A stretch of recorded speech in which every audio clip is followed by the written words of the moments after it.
talking more about tropes, sort of thing that Western devs have. Yeah. So I'm trying to figure that out, but I think the one that I always point to is just more of something that's been happening more in the modern media stuff. Right. I think it's also the over-glamorization of violence. Yeah. I think that's the big thing that Western media has.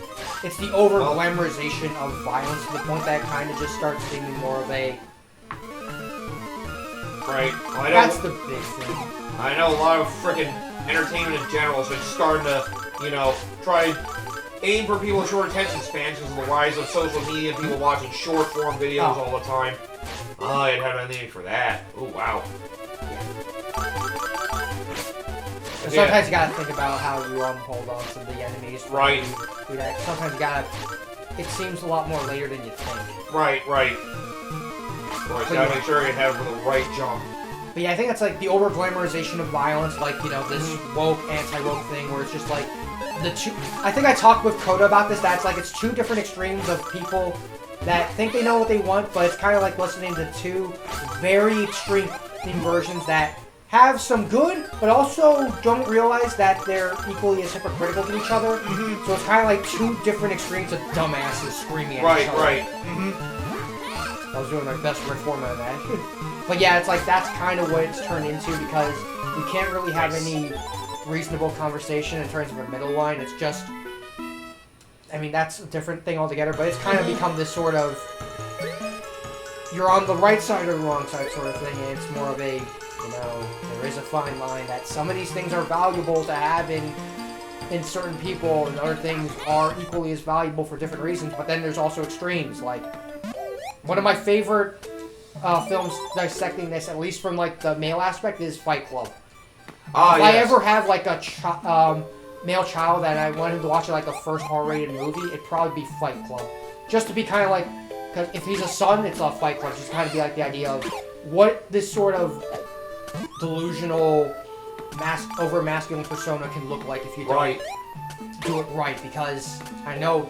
I haven't met people like this, but I know there's like a culture of people that like praise Tyler as like the real hero of the story. I'm like, I don't think you watched Fight Club right or understand exactly. Yes, he is basically the villain of the story. Yeah.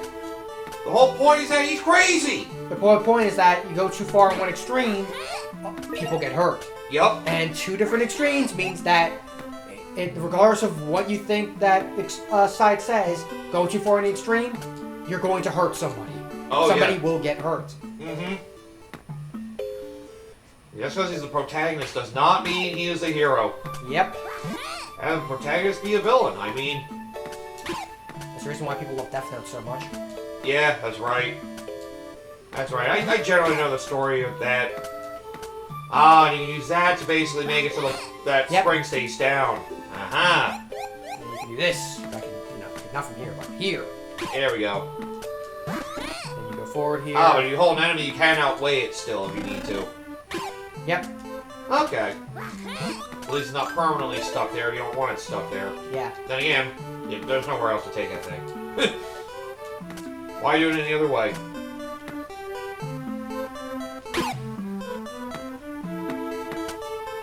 But yeah, I'm trying to think about other weird tropes that they...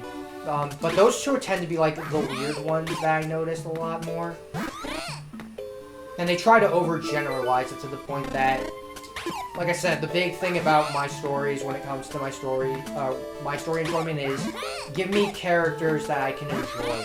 You can make the most tropey world imaginable. I won't care if you give me characters that I want to see through to the end. That's my big thing. If you don't give me good characters, I don't care how imaginative or how interesting your world building is. If you don't give me a character to really give a damn about, I don't care enough to want to see the rest of your world. Always one of the tropes of always having to have somebody do something because of a dead relative. Yeah, the overemphasis on family. That's a pretty good one, actually. The overemphasis of blood family as the most important thing. Like, I had to do this because they killed my son, or they killed my dad, they killed my wife. Something like this. I think that by itself isn't inherently a bad thing. It's just the overemphasis of the importance of blood family alone. It's kind of like the absolute importance. True, yeah. Because, God forbid, you want to imagine a good family dynamic can be had with something like, you know, found family. Mm-hmm. Right. Okay, I need to you. And There we go. yeah, the overemphasis of blood family is kind of like, oh, blood family will always be the best, the best intentions for you. I'm like, no. Have you seen the stories of, like, you know, I think I remember hearing a story about this, is that a lot of times, a lot of the abuse happens in families behind closed doors where nobody can really reach out. I did find something that somebody wrote a thing about what they think of the 10 worst tropes in modern media. The first one they mentioned is one that South Park kind of tackled. And they literally mentioned the way South Park did it to kind of go over it. Member berries. Ah, yeah, nostalgia. That's another... Basically, harkening too much on nostalgia. Oh, yeah, using nostalgia. Yeah, that's another one. Like, I feel like it works better in games for the most part, because... In games, it's another... In games, it works better because in games, it kind of sort of... You, like, see the growth. It feels... There's growth, and there's also, like... It can serve as a nice wink and nod, as, like, a respect to the series, while still just being able to, like, you know, we can move on to... One of the best examples I have of that is, like, Castlevania. Like, the throne room to friggin' Dracula, as well as, like, you know, the first room entering his castle, they, like, keep it very similar, like, every game. Yeah, a consistency. Mm-hmm, yeah. It's like, they never change it, almost feels lazy, but it's kind of the point. It's one of those things that, like, fits Dracula's style. Yeah. It's like, they got it right the first time, they may as well just stay consistent with it. But then there's things that's like, oh, you remember, you guys like this? We know you guys like this, you don't like this joke, because we harken back on something you love. It's like, ugh. Yeah. You're just mentioning it for the sake of mentioning it. It's like, that's kind of the reason That's why... one of the things I know people aren't a big fan of the second and third Deadpool movies. The overemphasis of... Because they reference, like, a lot of the meme stuff, and frickin'... Yeah. You know, one of those things that feels like it's almost marketing to, like, a younger audience than what they're trying to. I think in the case of the Deadpool movies, I kind of don't have nearly It works a little bit with those, it's kind of Deadpool's character, but... Yeah, there's also the case of, like, those kind of movies generally have a more... I think it's more so because, like, comic characters are kind of more timeless in some regards, because they've survived multiple generations. So that's another trope, that's another thing that kind of keeps me away from the comics in general, is that there's so many, like, iterations of it that kind of puts me off from wanting to read them, as opposed to a lot of like people are tired of basically Spider-Man and Batman basically having the same origin story every fucking iteration. They'll change a lot of other things, but the origin story that is always the problem. the same. It's just like, can we have something else then if you're just going to rehash the same thing? Yeah. That's my biggest criticism. Bringing mostly the same villains back, bringing mostly the frickin'... Like, it's weird how many times you can retell the same story, though. That is probably a problem that mostly comic books have. Because they use the same characters over and over again. Yeah. Yeah. Another trope that had bullets are useless. That can be a depends-on case. Because they try to go with a sci-fi or fantasy, or sort of... Oh, basically saying that basically our human weaponry isn't useful against certain things. Yeah. It doesn't solve problems or whatever. I mean, that can kind of be a hit or miss sort of deal. That kind of goes with the whole violence thing, but yeah, sometimes it's like... is it because, like, is it talking about, like, as a solution, it's just, like, using guns as a solution and nothing else? It's talking more of, like, yeah, trying to use guns as a way, but it's like, depending on the creature they're fighting, then, like, the gun is useless, like, why the fuck do we even have it there? They mentioned, like, Avatar 2, The Way of Water, because apparently creatures are, like, invulnerable to bullets, so they didn't... Oh yeah, like, these weird rooms. Ooh! Shifting gravity, neat. Shifting gravity. I was gonna say, yep, that's right, that's gravity. Yep, look at this. Oh, good, I guess this mechanic will show up in later stages. Yep. Neat. I love for the platform mechanics. I get that feels like it's probably more of a sci-fi specific problem. Yeah. They decided to make the creature so powerful that it's like the modern weapon we know. It's like, oh, we gotta make them look tough. So, oh, regular bullets don't work. They do that a lot. Yeah, so it just kind of makes you wonder. It's That's like, not as bad as the nostalgia trope, in my opinion. the nostalgia trope, I think, is definitely worse, in my opinion, especially in movies, because in movies it kind of carries less weight. Yep. Oh, vertical auto-scrolling? Oh, jeez. Yep. Yikes. They have a vehicle stage and an auto-scrolling stage in every world, huh? Oh, wow, you gotta be quick on these, too. Jesus. Well, first legit death, I guess. What? Yep, okay. Damn. Wow, you gotta be quick. Holy shit. yep, so if you're going for 100%, Oh, number 8, they have one you already talked about. Overly masculine female protagonists. yep. Yeah, the girl boss thing. The fact they had to make... It's the reason why I've become so disillusioned and not the biggest fan of Tomboy, because I get that PTSD of like all the female boss, and they just come off as they come off more as just bullies. Yeah. They really just nothing more than bullies. And they're like, I don't really want to root for them. The modern Mulan remake might be one of the worst cases of that. Captain Marvel's also a pretty bad case study of that as well. Yeah, yep. It's like, they try to like, it's not to say like women can't be in those roles. It's not that they can't. It's the way they implement them sometimes. Like you're literally just making them a man, and it doesn't always feel right when you do that. It's like, I don't know. It's like they're trying to like combat the stereotype. Like this is where I was talking about with the extreme sort of deal, where it's just like you're replacing one extreme with another, and you're not really fully understanding the full concept of the situation. Like, it's a reason why I've kind of become more uncomfortable around with the tomboy stuff, and why it probably feels a little bit too harsh for me to say it like this because of how it's a video game character, but even then, it's like, the reason why I'm not the biggest fan of Daisy, because all I can think of is just all the stupid tomboys that I see, and it's just like, I can't just enjoy it anymore because it's great. All I can think of is just all the stupid tomboys that are just sitting here thinking you're better guys than guys could ever be, and it's like, if you're a guy, you should just go kill yourself. Because Last of Us 2 has another one like that with frickin' what's-her-face, Abby. Yeah. It's like a cool female character, like, that's one thing, but it's just like, there needs to be some humanity in them to actually give me a reason to want to root for them. Yeah. And that's something that they don't generally have, at least in modern media anyway. Yeah, they've been pretty bad at that lately, like, it's felt too forced.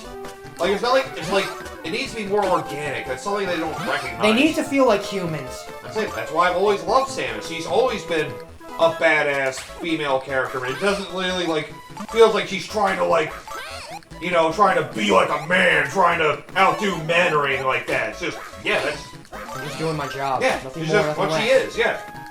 That's why I've always loved Samus's character, because... I think there's a line that I love from Mega Man 04 that exemplifies the kind of heroes that I like, and it's just, I never once called myself a hero. Oh, of course. I only ever fight for the people I believe in. Yep. And that's it. Yep. Number 7 they have on Tropes. Extreme conservation of ninjutsu. Basically, they described it, a bunch of characters, like, on a team, basically, fighting like a force, and then, for some reason, one person just is unable to, like, keep up with the others for some reason. Yeah, Yeah, I guess for, like, building, like, stress in the narrative or something, trying to fill a tension or trying to force character growth, I guess. Yeah, I can understand why that could be a problem.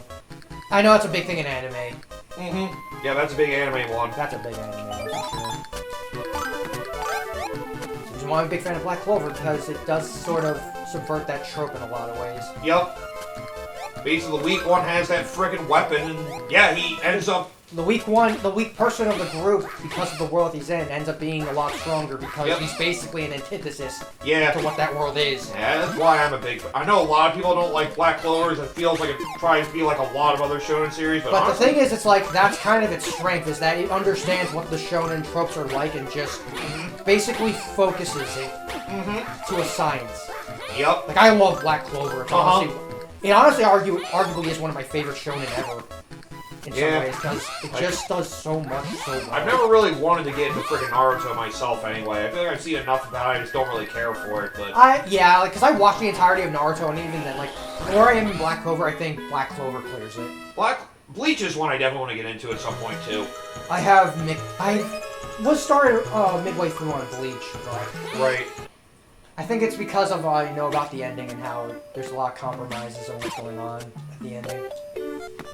Yeah. But yeah, do that kind of thing. So it's like everybody's really skilled. They all these specific skill sets, and then for some reason, it's like there's one guy. Yep, they just have to cripple one of them for some reason, just to try and put tension on, or just try to force character development. Yeah. Yeah, that's usually what it's like. It's like, oh, I had conflict. This is so unlike me. Oh no, and fucking it's like, ugh. Like you were already like the leader before. What the fuck happened? Yeah. Sometimes just poorly done. Poor allegories. Yeah, that's a pretty big one. Oh, like they're trying to shoehorn like they're messages. Trying to shoehorn the messages. Yep. And they meant the one they particularly mentioned is race allegories. Yeah. Sometimes those can be done very poorly. I know some people feel about Crash. They said Crash is one of those that like feels awkward in it. Some people think it's pretty good. Others think it's like too ham-fisted. Yeah, that's how I felt when I watched what was the movie? Not One Battle After Another. I watched that and I don't know, something about that felt too ham-fisted. Zootopia is one they mentioned. Yeah. As being poor allegory for that. Ant-Man Quantumania. I haven't watched Quantumania, so I wouldn't know. Okay. Brave New World, I think, is a pretty good example of that. Or just the new Captain America stuff. Yeah, it's like they're trying to like say like a message, but they're like. But it comes off so ham-fisted, and it comes out like, so. It's not subtle. It doesn't feel like it built on itself. Yeah. Like it just feels like you have a message to you have a message you want to tell, but the way you present it, just feels like it comes out of left field. It feels like oh, that's what this is about? Yeah. Since when? Like, yeah, that is definitely... Also, yeah, there's some science with these. It usually blocks to hold down those enemies. Yeah. Yeah, you're even type. Oh, boy! One you've complained about plenty of times, I agree with. Number 5. Oh, wait, actually... what is it? Remakes requiring knowledge from the original. That's a very hit or miss one. It depends on how you do it. I mean...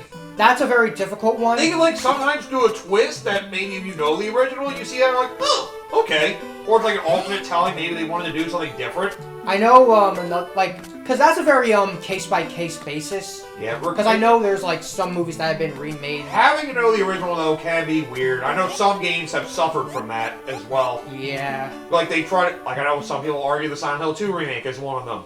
It's like, they did something to change puzzles because they wanted to be different from the original version. Yeah. So they purposely changed puzzles to throw people off. The remake thing has always been kind of a very double-edged sword to it. Like, you don't want to make it like a one-to-one remake, but... because that's where a double-edged sword kind of comes in, because you change it too much and it's no longer the same, you're going to complain, one group of fans is going to lose But if their you're going to make it, like, directly if you're going to do something to change it, but... If it required you to know the original game to explain the change, then it's like, alright, that's an odd choice. Yeah. That's a very confusing... I understand where it comes from, because it's like, it's a very hit or miss sort of thing, and that's a very challenging, science to nail down, make sense out of. It definitely goes for some movies as well. I mean, I know it's definitely for a lot of movies nowadays. It's a lot of them are just freaking either retelling an old movie they told before, and well, I was gonna say The Longest Yard, but well, they're two different. They basically feel the same. They have a different telling. That doesn't really require knowledge of the original. Like, I don't know too much about film remakes, because this concept mostly stems more towards the games. Yeah. I feel like games have this problem more than the I don't know how hard the movies would go. I think the Creature movies would probably suffer the most from that. Mostly because a lot of those, like, film adaptations tend to follow the same consistent foundation for, how certain... Okay. Yeah, but that's...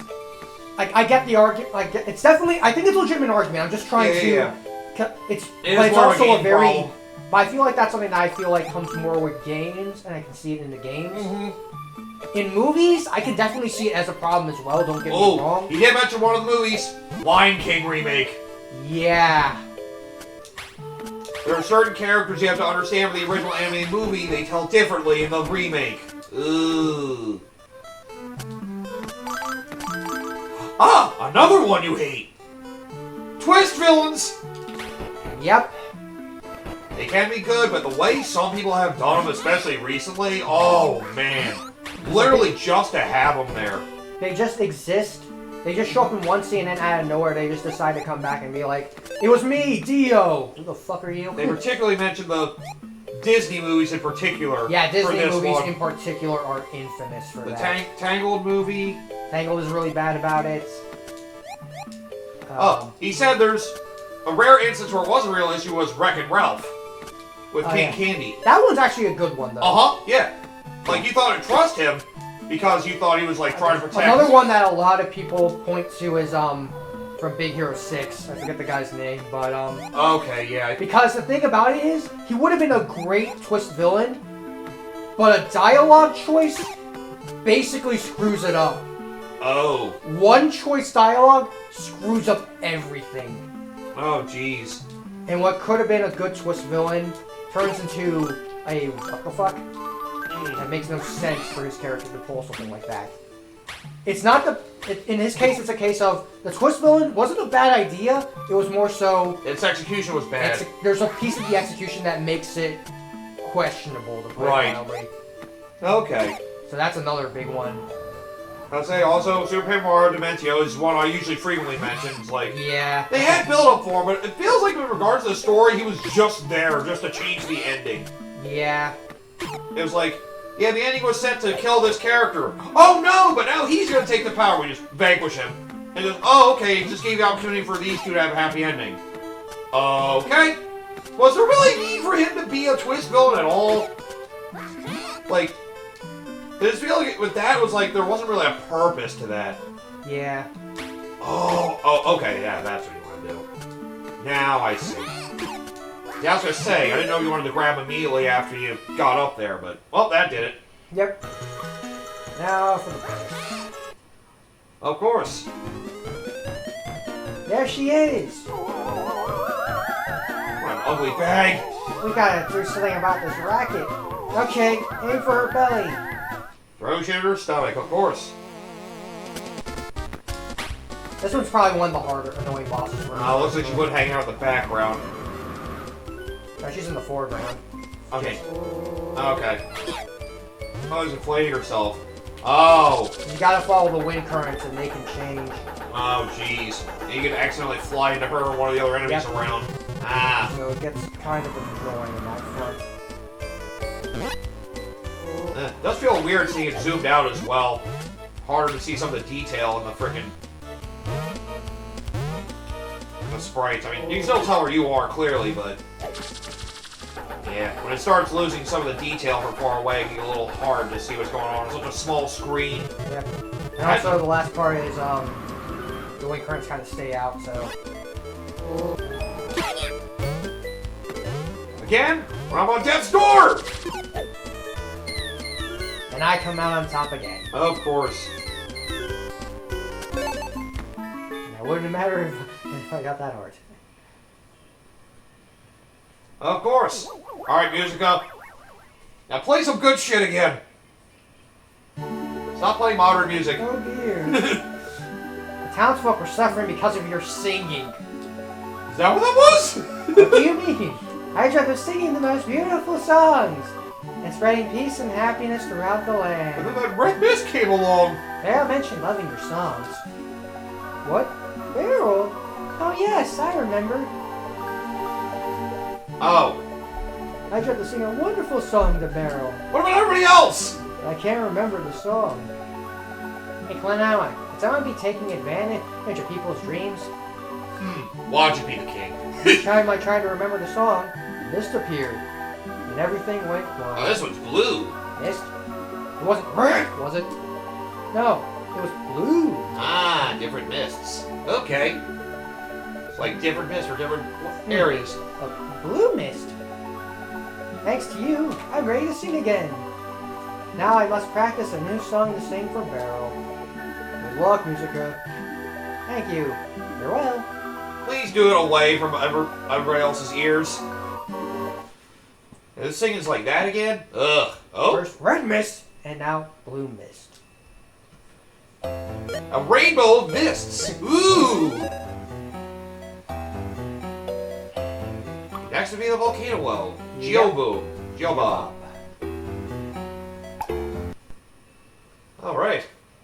The food land. Food land, Geobob. Hey, I'm hungry. I don't see a lot of food here. We're in luck.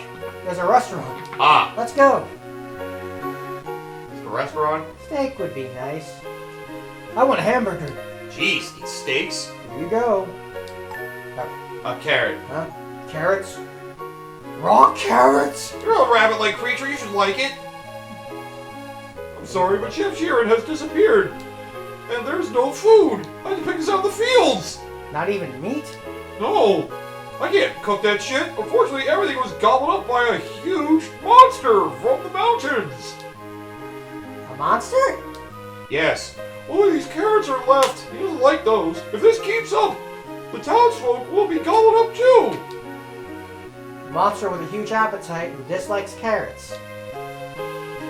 Let's go and get our steak back.